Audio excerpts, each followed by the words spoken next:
Moorish sovereign citizen faces 10 felonies as brother turns witness against him. As well as the standard fair use policy, this video is protected under the Treaty of Peace and Friendship 1787. Moors are awake. We are taking our place on this planet.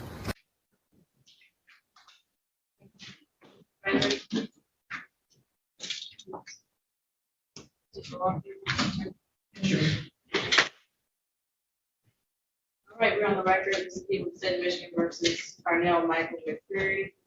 2356485. Mr. McCreary is charged with count 1 assault, assisted murder, count 2 assault to break violent harm less than murder or by strangulation. Count 3 weapons, firearms, possession by felon. Count 4 weapons, ammunition, possession by felon. Count 5 assault with dangerous weapons, malicious assault. Count 6, 7, 8, 9, 10 weapons, fighting firearms with habitual offender fourth offense set for a hearing today. Appearances. Milwaukee P54828, appearing on behalf of the people. And Laura Intercession on behalf of the people, P67104. Parnell Michael McCreary Gill on lowercase, natural person, not a person.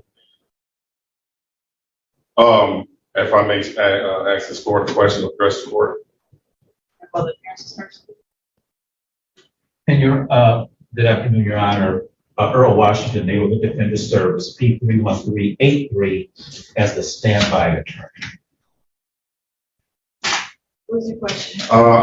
First, I would like to object, no disrespect to SY here, but he does not represent me. I know that. Okay. Yes, but the prosecution. Your objection has been noted on the record. And the prosecution and them are. You have a question? Yes. What's the question? I didn't know that the court would allow the prosecution to commit felonies in violation of state and federal law. That's not a question, that's a statement. Okay, so we have a. Also, the question You're is. not going to talk over me today. All right. So we have Attorney Washington as standby counsel. He does not represent you, but in the event that you need help, he's there to help you. This is your request that we're all here today, so you can begin with your request to the court. He's not representing me. We've already established Yes. that. So you can begin. Yes. I have your documentation here, so you can start. I haven't had anything from the prosecutor's office. You gave the prosecution 2 orders to give me discovery under People versus Davey, the 225 Michigan Appeals 592, violation of a discovery order is grounds for dismissal. Also, I would like that the court, as well as the people, provide their bond numbers, their licenses to practice law. Yes, and their oath of office. Because right now at this point, I'm being violated. I would like to also have Kim Worthy here, the chief prosecutor, because she has committed crimes past and present. And I would like a change of venue because DPD has been continuously retaliating over years. It's well documented. People have been lying, making false complaints. They're using known perjurers. I've made reports with Detroit police, and I'm not being given the same rights as any other citizen. A person is being called in, and they're saying, well, hey, Mr. McCreary did this and did that. They come to my house. They bang on my door. They're impeding upon my freedoms, my sovereignty. They're a corporation. Corporations cannot act upon natural persons. Now, the case of Coins versus Virginia, 19 U.S. page 264, says that it started in D.C. Coins v. Virginia, 1821, was a landmark Supreme Court case that established the power of the federal government and the Supreme Court's role in it. Background: the Cohen brothers, Mendez and Phillip, sold lottery tickets in Virginia, where lotteries were prohibited, to support a federal lottery authorized by Congress in the District of Columbia. The brothers were convicted of violating Virginia law and fined $100. They appealed to the Supreme Court, claiming that federal law gave them the right to sell the tickets and that they were not subject to state law. Decision: the Supreme Court ruled in favor of the Cohens, unanimously holding that it had the authority to review state criminal cases if constitutional rights or federal law were involved. Chief Justice John Marshall wrote that the court was required to hear cases that involved constitutional questions and that the court's jurisdiction was not dependent on the parties involved. Significance: the case clarified the Supreme Court's power and the role of the federal government in relation to the states. It also reaffirmed the judicial power to declare state laws unconstitutional. Incorporated inhabitants of DC and the states, other states. I am not a corporation. As I stated numerously in the beginning of this case, ab initio, I reserve my rights not to be compelled to perform under any contract or commercial agreement. I am a Moorish national sovereign. This court, as well as the people, have violated the Moroccan-American Treaty of Peace and Friendship of 28 June of 1786. As well as the standard fair use policy, these videos are protected under the Treaty of Peace and Friendship 1787. Now, this quasi-contract that I presented to the courts, per the Michigan Supreme Court, the U.S. Supreme Court, this matter has already been litigated. And this court, as well as the people, are in default. And again, they refused to give me their bond numbers, their names, and things of that nature so that I may properly file a lien in the federal court, as well as I'm preparing a 42 U.S.C. 1983 case. Again, 42 U.S.C. 1983, Civil Action for Deprivation of Rights. the state has no duty to protect private citizens from private citizens under the Cheney versus Winnebago Department of Social Services 489 U.S. 189, 1989. Argued November 2nd, 1988. Decided February 22nd, 1989. Annotation, primary holding, the 14th Amendment does not require the state to intervene in protecting residents from actions of private parties that may infringe on their life, liberty, and property. Facts. When the DeShaneys divorced, their son Joshua was placed in the custody of his father, Randy, who eventually remarried. Joshua's stepmother later sought a divorce, and she told the Winnebago County Department of Social Services that Randy had abused Joshua. When DSS followed up with Randy, he denied the accusation, and DSS took no further action, although one of its caseworkers suspected that abuse was responsible for Joshua's frequent trips to the hospital. He suffered many bruises and head injuries, and he briefly spent time in the temporary custody of the hospital pursuant to a DSS recommendation. A child protection team eventually decided that Joshua should return to his father. Several months later, Randy beat Joshua so viciously that he fell into a coma and suffered devastating brain damage. Joshua filed a damages claim against DSS with the assistance of his biological mother. They provided evidence that he would need to spend the rest of his life in a facility for the mentally retarded. The claim hinged on a 14th Amendment argument that DSS had infringed Joshua's right to liberty by failing to protect him against a risk of abuse by Randy, of which it knew or should have known. You go all the way back to the civil rights cases. The 13th and the 14th Amendments were created to protect African Americans from discrimination by city, county, and state and federal governments. And it also says in this case as well that they have no duty to protect private citizens from private citizens. So to compel performance of these corporate statutes, which it speaks about in Coins versus Virginia, again, 19 U.S. page 264, they created statutes to corporately punish the inhabitants of the city of Washington and the District of Columbia, and it went down into the other federal territories as well as the cities, counties, and the state governments. And they're committing fraud against the people. These these statutes that they have me charged with are unconstitutional. And I ask even though you're in default, I'm giving the state another chance, but this right here is already locked in. They're in default because the law says where they have a legal or moral duty to respond. Their silence is their acquiescence, their tacit agreement. So they're in default, Your Honor. And I would ask that the court subpoena Kim Worthy here so that we may put her on the stand to answer for her subordinates' criminal behavior as well as her criminal behavior. Have documents here where it's clear that they, can I sit down for a minute? My back is kind of bothering me. That's what my ladies say. But I would like Kim Worthy to be brought here so that she can be questioned about the change of venue, the allegations, which are factual. When they sent me to prison for 15 years and 8 months for no crime at all. Judge Kirsten Frank Kelly was in Wayne County. She issued an order against me that was null and void. I was railroaded, sent to prison, did 15 years and 8 months where I lost my mother, family, time away from my daughter who's now 24 years old. She's a mother. I'm a grandfather. I've been productive in the community since I've been home. They're trying to make me look like I'm a demon. but the paperwork shows the opposite.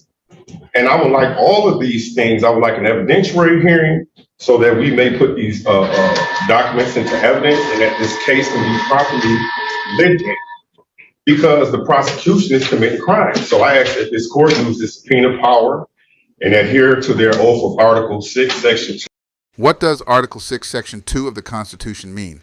Established under Article 6, Paragraph 2 of the U.S. Constitution, the Supremacy Clause enables the federal government to enforce treaties, create a central bank, and enact legislation without interference from the states. For the U.S. Constitution, as well as Michigan Code of Judicial Conduct, Canon 2B. And the paperwork is clear. They refuse to respond. Everything that is happening now is criminal in violation of conspiracy, 18 U.S.C. 241, and in violation of Michigan misconduct in office, MCL 750.505. I have been humble with this court. I haven't been here just trying not to disrupt the court. I'm under threat, duress, and coercion. You know what I'm saying? They have constantly been retaliated against the Detroit police, as the sheriffs, as well as Ken Worthy's office. And it's well documented. They sent me to prison off the testimony of a perjured witness.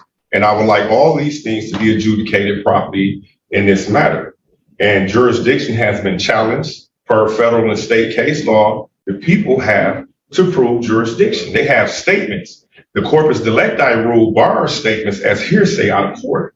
And this is what they want, is they cannot make an affidavit for anyone. You see what I'm saying? My brother, as they claim, made these statements. I still haven't been given any discovery or anything. And they're in violation of the Michigan Court case law, Court of Appeals case law, and People versus Davis, California, 1981. Facts. Davis was convicted of first-degree murder with special circumstances, having molested, raped, and strangled to death a 13-year-old girl. Legal issue. The case involved the admissibility of certain evidence and procedural matters during the trial. Outcome. The California Supreme Court upheld Davis's conviction and death sentence, finding no reversible errors in the trial proceedings. This court clearly twice told me to give them discovery, 225 Michigan Appeal 502.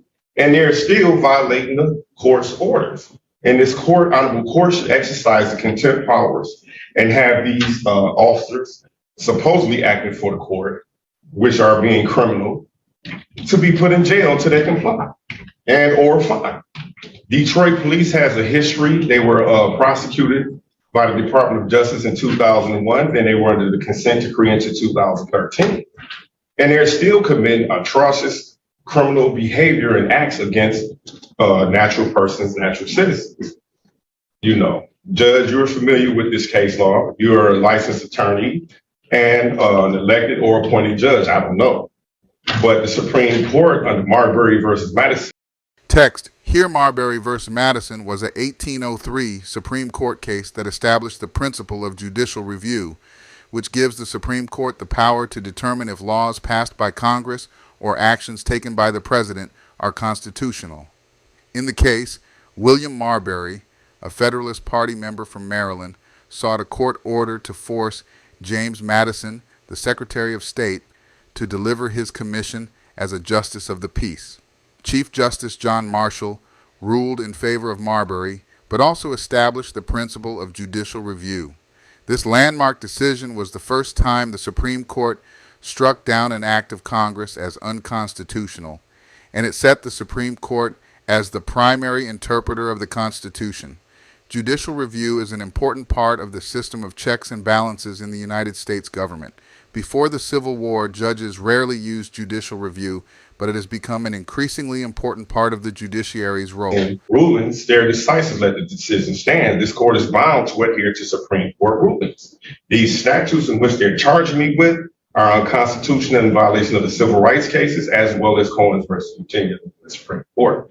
And today, again, I respectfully compel this court to adhere to these things. And the Supreme Court says where a court does not have jurisdiction to act, or where they don't have jurisdiction to refuse to act, it's considered treason against the U.S. Constitution, Your Honor. And the paperwork is clear. All parties that I've served these papers on are in default, Your Honor. And I ask that this court, like on page 13 and 14, I clearly stated in the offer, I'm the offerer, they're the offerees. And this process is approved by the Michigan Court of Appeals, Michigan Supreme Court, in which they cite federal court cases on the federal court cases, cite these cases as well. Give me a second, please.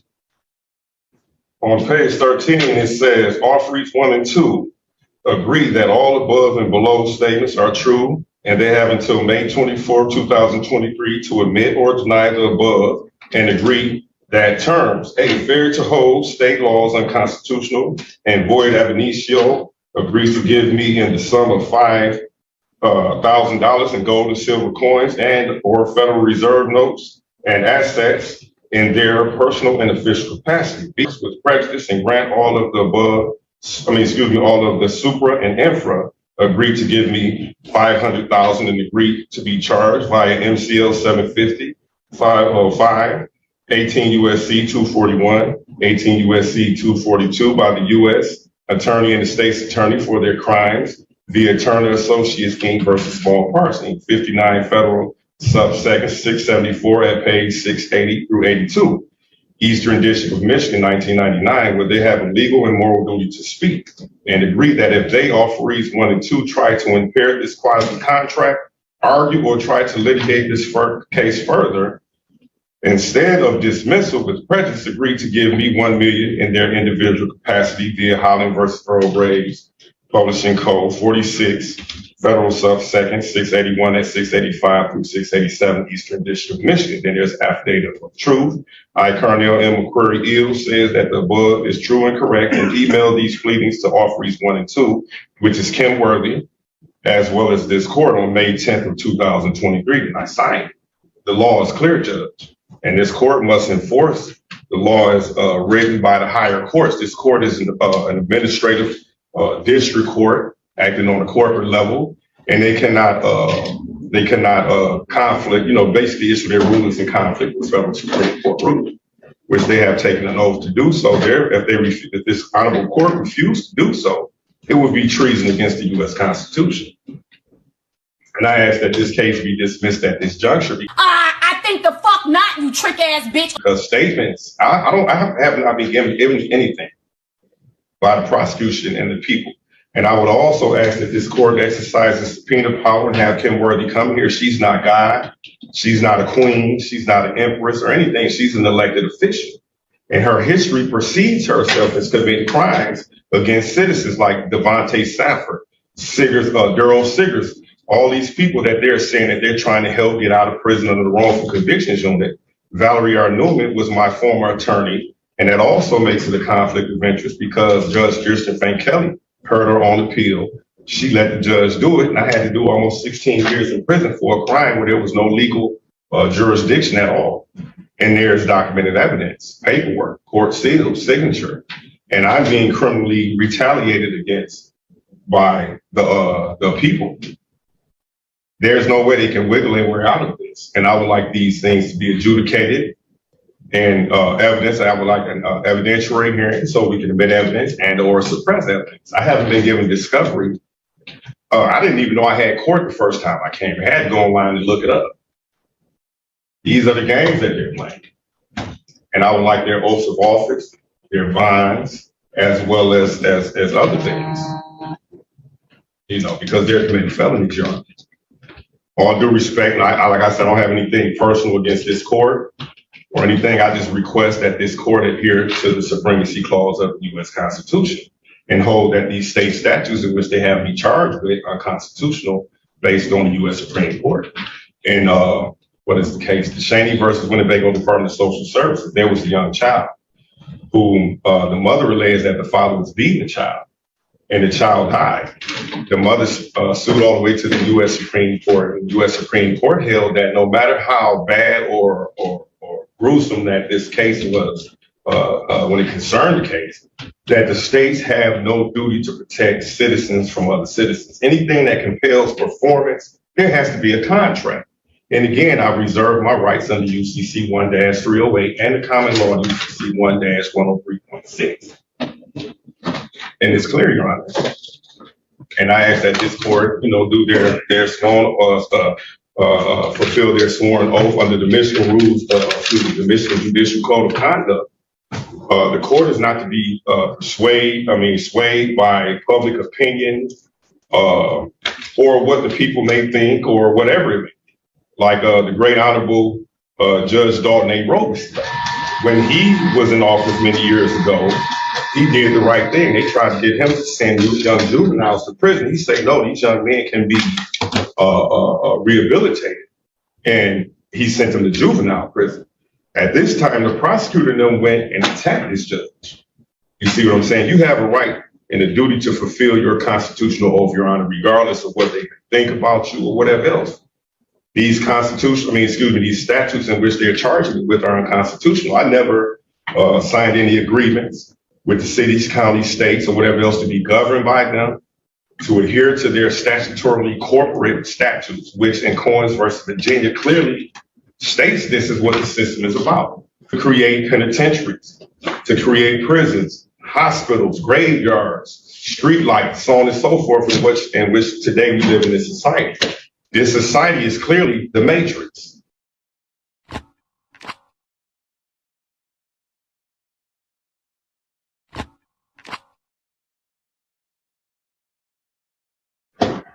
The legal system is unconstitutional.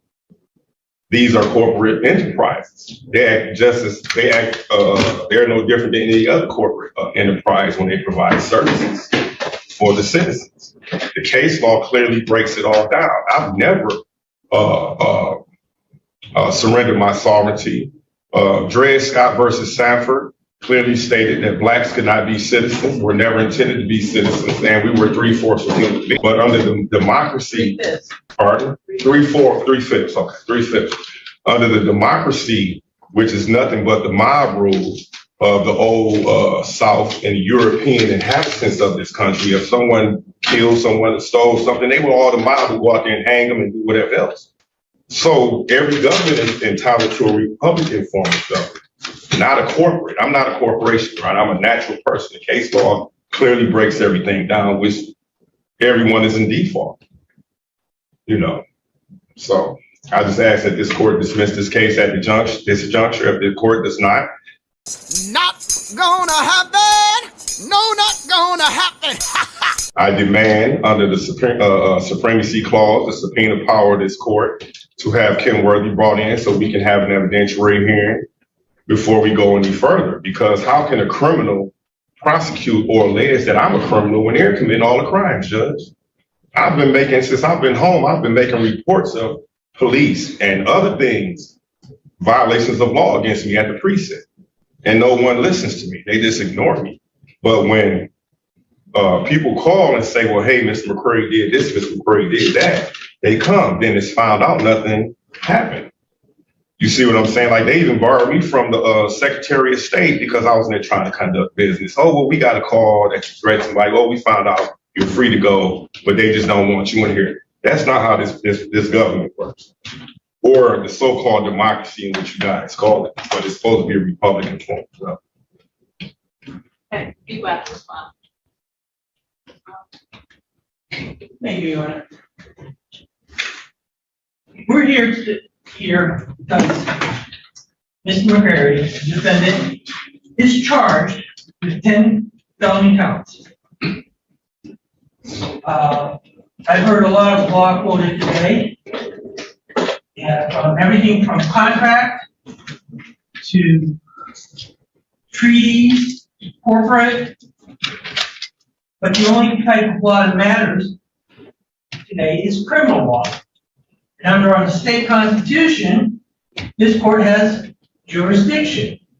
Article 4, Section 15, the circuit court shall have original jurisdiction in the matters not prohibited by law, appellate jurisdiction from all inferior courts and tribunals except for otherwise provided by law, power to issue, hear, and determine prerogative remedial writs, supervisory and general control over inferior courts and tribunals within their respective jurisdictions in accordance with the rules of the Supreme Court, and the jurisdiction of other cases and matters as provided by the rules of the Supreme Court.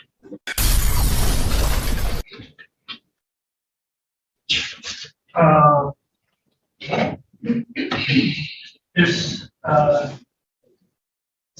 MCL section 767.1, several circuit courts of the state, the recorder's court, and any court of record having jurisdiction of criminal causes shall process and may exercise the same power and jurisdiction to hear, try, and determine prosecutions upon information for crimes, misdemeanors, and offenses, to issue writs and process and do all other acts therein as they possess and may exercise cases of prosecution upon indictment. And the Michigan court rule, which are passed by the Supreme Court, Rule 6.008, Criminal Jurisdiction Section A. The district court has jurisdiction over all misdemeanors and all felonies through the preliminary examination and until the entry of an order to bind the defendant over to the circuit court. These laws clearly state that this court has jurisdiction over these criminal matters. Furthermore, as far as discovery goes, I personally sent Mr. McCrary twice the discovery material. And I have the emails, copies of the emails to show it if that's necessary. Dated, what are the dates?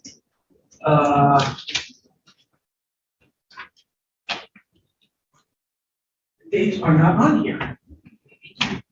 May 24th, which was last week, and May 5th. So we sent in the discovery that we have twice now. What email? And I'll just ask what email, because it's not here.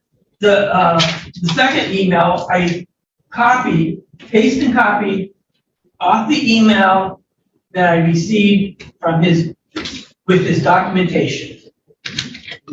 Just here.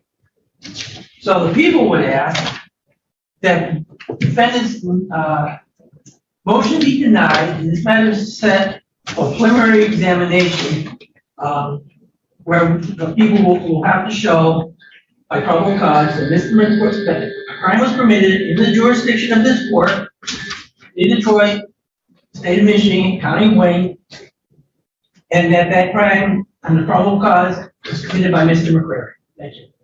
Great, you have a chance. Can I have a rebuttal? Okay, thank you, Your Honor.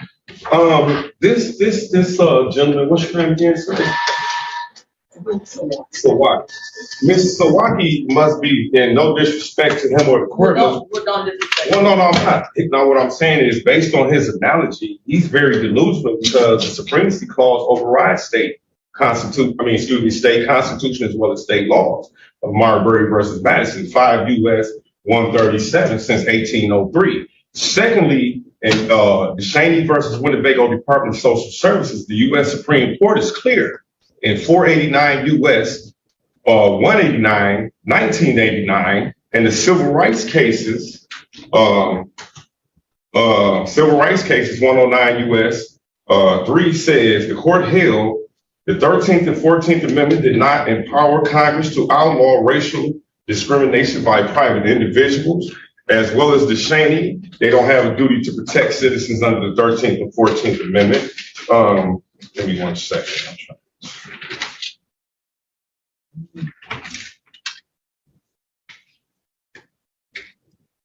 Okay, give me a second.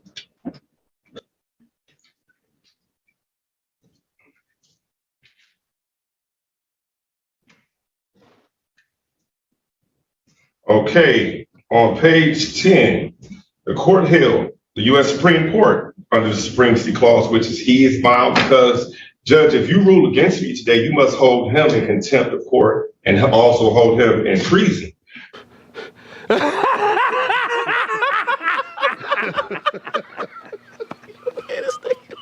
The court held the legislative authority of the Union must first make an act of crime, affix a punishment to it, and declare the court that shall have jurisdiction of the offense. Certain applying powers must necessarily result to our courts of justice, but jurisdiction of crimes against the state is not amongst those powers, Judge. See Hudson versus Goodwin, 7 U.S. 32 at 33 and 34, 1812. This is still good law, Judge.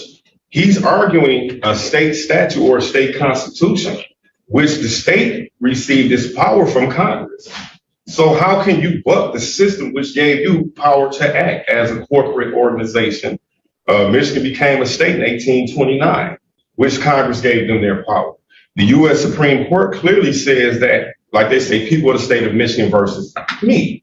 You're saying I committed a crime against the state. The Constitution just clearly says that from the U.S. Supreme Court justices in the unanimous decision in which this court, as well as the prosecution under Article 6, Section 3, the executive department has sworn to uphold, as well as the lawyer's oath in the Michigan Bar Journal. Amongst other things, they're committing felonies, and this court cannot conspire or enter into conspiracy with these individuals to violate my constitutional rights, Judge. And the law is clear. One more thing, if I may. My driver's license. Page 20. You have one? Pardon? You have a driver's license? Yes, ma'am. But I'm about to go here.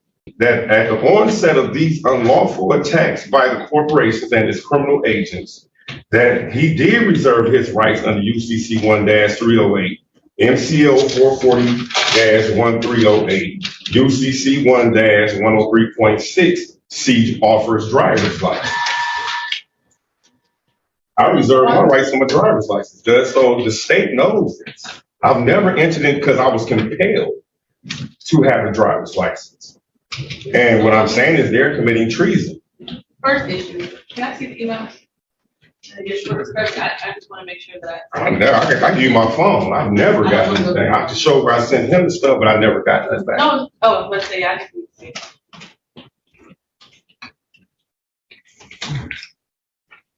No. This is your email address. It's Carnell, CARNELL, MCCRE@gmail.com, which I wrote it down for him. C-R-E?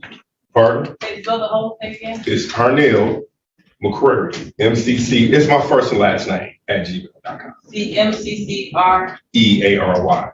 Okay. Also, there's a case I didn't bring with me today where concerning this type of document, he's trying to title this motion, Judge, what was a quasi-contract, which was recognized by the Michigan Supreme Court. Just between you two, what it is. Pardon? You think it's a quasi-contract, he believes it to be a motion. That's the way it is. That's what it is. Well, the federal law says that he cannot just see, and here the Supreme Court said that I'm the legislator of his contract. Okay. The litigation. Yeah, your contract. Yeah, this is in the Supreme Court. They have to obey the Supreme Court. Object. What part? I object, Your Honor. There are some elements that people like to respond to. I haven't finished my oration. I'll give you, it's gonna take a couple seconds. One of those emails, the E is Michigan in there. That's not my fault. They violate your order. Yes, ma'am. Okay. Is the other one? One of them has it spelled correctly, one of them does not. So you should have received one of them. Nothing. Right. And neither one of them came back as a bad email. Okay. All right. So, Mr. McCurry, I don't know why you're not receiving the discovery. You did not receive it. He didn't send. Can we subpoena Google and litigate this and show that he hasn't This sent is not a anything? trial. This is not evidence you're hearing. Well, can I say one more thing? After we get done today, we confirm your email address.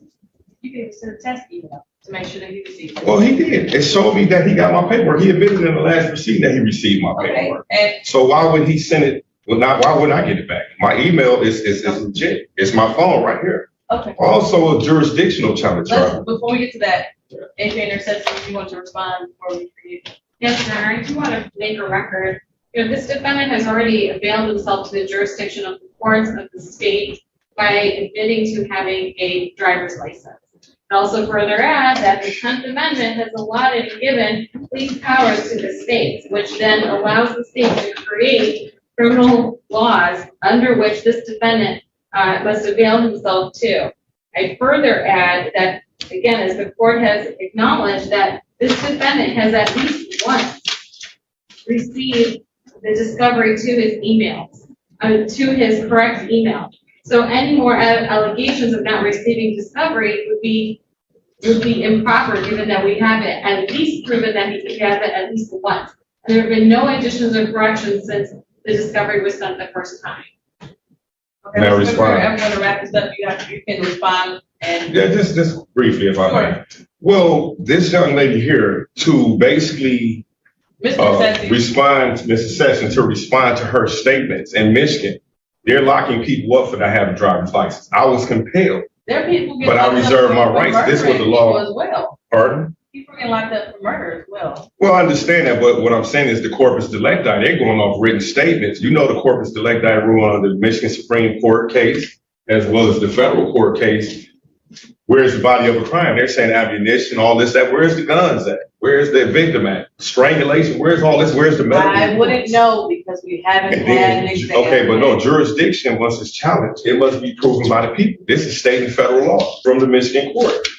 So I'm demanding that jurisdiction, I mean, they're already in default, but still again, I'm demanding jurisdiction be challenged, personal subject matter and territorial jurisdiction. Even when I was in prison, I had interactions with Kim Worthy, chief prosecuting officer for the state, and I reserved my rights then in prior proceedings, as well as I was compelled to obtain a driver's license. And I reserve my rights. That's all the law mandates, that I reserve my rights, which I have done. And right now, this lady, Mrs. Prosecutor, I can't remember her name, and Mrs. Sisson, Esquire Sisson, and this gentleman here, they're in conspiracy and violating federal and state law. They're committing crimes, and I demand that their oath of office, their law, their license to practice law, amongst other things, be given to me, as well as their bond, as well as you, Judge, Your Honor. Also, like I say, jurisdiction has been challenged, and they have to prove it first based on the case law, which I have noted in this paperwork. They can't get around that. We can say, well, yeah, they're talking about reserving rights and all that. Okay, but still the law from the state Supreme Court, Court of Appeals, and federal jurisdictions clearly mandates that once jurisdiction is challenged, the person asserting jurisdiction has to prove it. And all they have is statements. Under the corpus delicti rule, out-of-court statements is not evidence, so these charges should be dismissed. Where is the body of the crime, Judge? You went to law school, you're a practitioner. I don't know because I haven't heard testimony to know. Well, that's not how it works with jurisdiction. That's how you don't work that way. So, do you have any last? Well, I would like. Statements because I made the right. Okay, I would like to challenge jurisdiction again, which I have done from the onset of this case. Personal, subject matter, and territorial jurisdiction. State and federal case law is clear, in which this court, being inferior to the higher courts, must adhere to their oath of office, their bond, and so on and so forth, their license to practice law, and the Michigan rules of Code of Judicial Conduct, and must compel the people to prove jurisdiction, which they're asserting. Where's the proof? You have to show this court. That's at any stage of the proceeding, the law allows that. Okay. So on discovery, I saw paperwork confirming the email address that you provided to the court is now the record. That discovery was sent. I'm not sure if it was an email. Please don't interrupt. There's another email you would like to be sent to. I will ask the prosecutor to do so. 2, for requesting license numbers from everyone. My name is right here in front of you. You can go right on State Farm. RP numbers are available for you to look up as they are for any general public. Okay. As far as venue, jurisdiction, and you mentioned this, you don't know whether I was appointed or elected. I was both. So I took an oath, uphold the Constitution of the United States and the Constitution of this state to the best of my ability. And with that, I hear cases that were committed, crimes that were allegedly committed in the city of Detroit. That is the venue for this court. I know that you disagree, but I am letting you know that's what I have to follow based off of the oath that I took. And the right to have exams is under Michigan Court Rule 6.110 that governs preliminary exams, as well as MCL 6766.1 talks about your statutory right, not constitutional right, your statutory right to have an exam. And under let's see here, where should I go next? I'm not gonna continue citing the rule of law, but under MCL 600.8317, I have the power to hear preliminary examination matters. MCL 766.1 gives me the jurisdiction, and it states in Attorney General 129, Mich. App 128, specifically page 132, which is the 1983 case, and the district court has no authority to grant a motion for change of venue before a preliminary examination is held. The statute granting courts of record authority to change venue in criminal cases is only applicable to circuit courts in felony cases. We are at the district court level. We have not heard any testimony. I don't know anything about this case. So I am denying your request. I will call a motion regarding venue, as well as jurisdiction, or any allegations at this point that the people have been conspiring to commit crimes. I would like to hear the testimony from the allegations, from the information and the complaint. So I would like to set this for an exam date so that we can move forward and actually hear testimony so I can make a decision as to whether or not the probable cause that these crimes even existed. Mr. McCrary, I know you're not happy with my decision. You know the rights, you know your rights and what you can do. You do not agree, but we need to get an exam put on the calendar. And of course, you have a right to an attorney. You have exercised the right to not have one. But I'd like to set a date for an exam and move forward from there. Yes.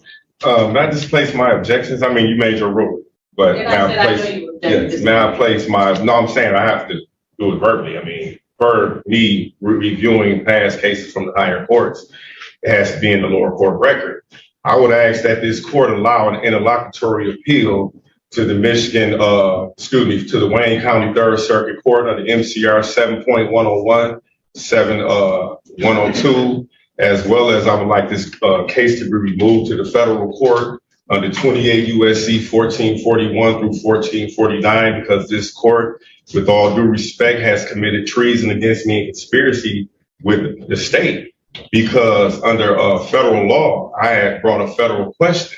Once a federal question is presented to this court must rule based on the federal question, which this court has clearly ignored. Okay, I mean, I'm just saying what the case law says. You can't just come in here and raise a federal question and be able to shop and go to a different court. Well, even the state says jurisdictional challenge. Well, I brought both case laws. I understand that you're making your record, but until the exam is held, I can't change it based off of what I have. Oh, no, I understand. But I'm saying you can't make other decisions and rulings of law.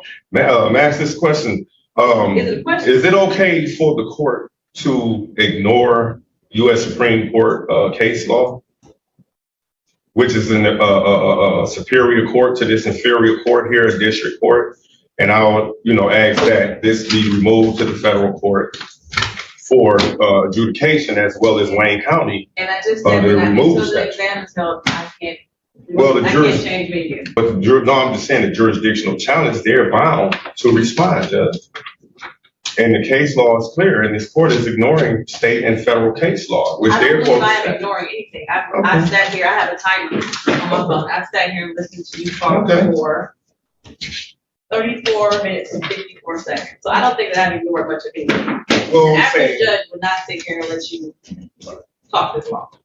There are time limits on motions and requests. So I think I've done a great job of not ignoring. I've heard everything you said. I've read your paperwork and I've addressed it and responded.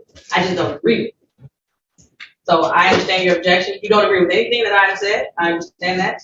And I am ready to set an exam date. Well, I'm being compelled. May I have your bar number, Judge? Because it's not up there. Look it up with my name. I mean, I thought this was public information. I gave you the freedom to go to the library, so you can do it yourself. And then also, I need their names. I don't know how to spell their names. I mean, can they write their names down for me so I can file attorney grievance complaints with the Attorney Grievance Commission, Your Honor? I don't know their first and last names. I need this to petition the I'd like attorney. to set an exam date. I mean, I'm being compelled to go to an exam. So we're going to Violation of federal and state law. For June.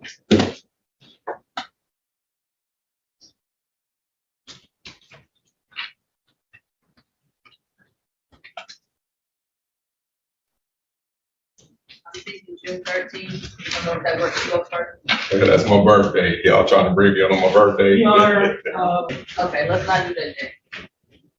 Well, No. But I'm not gonna have to do it first. okay. I mean, I would like their names. That's all I need, so I can go I to would the like federal their courts. exam date. Things of that name. I mean, I'm being compelled. Judge, you right now you have me here under threat, duress, and coercion. I can't even work to support myself. I allowed you to work. Well, it's across the street, but that's not every day. That's what you asked. And people have been contacting asked me. for. Okay, no, I understand, but people have been contacting me about a job. I've been in the community. I've been home. You want to address bond? We can address bond after we get an exam date. Well, I'm just gonna have a tether on. I'm not gonna run out in the door and let them get me. Going to do, but I want to set an exam date. I mean, I'm compelled. I mean, that's your call. Your call. Okay, I need to set an exam date still, whether you feel compelled or not. June 15th. I'm here that day. Your Honor. Okay. I'm here as a standby, Your Honor. Okay. Mr. McCreary, can you do 9:30? I mean, I'll be here. Yes. Anytime you want me here, I'll be here. But I would also need, I mean, they're saying about the email, why can't they just print it off like they used to back in the day? It's a violation of MCR 6.201, like when I asked for their bond numbers and other things. You just asked. That's pertinent. I did, and they told me they weren't gonna do Your it Honor, the last time we were here. Mr. McCurdy, let the record reflect that I have 15 pages of discovery that I am now handing to the defendant. This is all that we have. Is it complete? Because I would like an in-camera review of your file as well, the MCR 6.201. Can I review his file on the MCR 6.201? So, because they have a history of holding stuff back from me, which is all, That's not an documented. allegation for people you don't even know. It's not what I'm saying. Her office, Kim Worthy's office, they work in behalf, they're her subordinates. Notice the agent is notice the principal, notice the principal is notice the agent.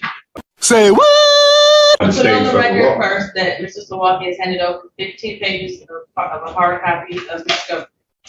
Is there medical reports in here as well? Because he said someone was shot and beat up, and where's the ammunition? I need pictures of the guns and all the stuff. These fictitious guns and everything that they're talking about they have. You think that they're going to hand you guns? No. What I'm saying is they say ammunition, guns, and other charges. Where's the evidence? This is just allegations in violation of operative versus United States. Like, even if I went into a precinct and confessed. Okay, let me get the date, June 15th at 9:30. Legal discovery has been provided, any additional discovery? No, Your Honor, there is no discovery. I would request additional discovery. There is no digital discovery to turn over, the people Oh, digital. can have it. Oh, I thought he said additional. I'm sorry. Well, can I request additional discovery, because I would like to say this if I may. Kim Worthy, I believe it was You last don't have year. to say, you can just ask for a discovery order Okay. signed. Well, yes, but I would like to tell you why. I would for this court object, to Your rule. Honor. I'm going to object to the defense bringing up any issues of Kim Worthy and past experiences She's with the this court. prosecutor. Your Honor, I am asking the ability to speak uninterrupted from this defense. This defendant has now on more than one occasion raised issues of past cases. Those cases are not relevant to this hearing. The people ask that this court prevent the defendant from raising any issues of past hearings or past experiences with this office so that we can focus on this hearing alone. The people have turned over all the evidence that is available to the defendant. We have turned over everything in our possession that we can to the defendant. If the defendant wishes to seek any other items or specificity, he would have to place that in writing. Well, if I may respond, there's case law from the Michigan Court of Appeals that rebuts what you say. It's for purposes of impeachment. I've done it in many other cases, People versus Stataway, to test credibility. And this is The law. prosecutor and I both just said that you want to request anything else that we don't know if it exists, put it in writing. Right. Well, my thing is, Oh, Mr. I need McCurry. to acknowledge that. Oh, I mean, I hear you, and I respect what she's saying, but she's totally wrong. How can you buck the Michigan Court of So Appeals? what do you want? You just asked Well, for I was trying to say it before she cut me off, that Kim Worthy issued a list saying that officers who have testified in the past and falsely in court cannot testify in the future. My brother has committed perjury in Chief Judge Burke's courtroom These are in all Wayne things County. that And I would like come to, out. and I had the evidence here, I would like to admit it in evidence. Those are all things that you can bring up during the exam. If he gets to take the stand, You can address all of that, okay? Well, I'm entitled to an evidentiary hearing to admit evidence. It's gonna be called the preliminary examination. Evidence is gonna be provided and presented. Yeah, complaint when it shows up, okay? Well, I hope he does, because it's not gonna look good for him. And they refuse to prosecute him for crimes against me. My question is, do you still want to move forward, representing yourself on the exam? I definitely am. Okay.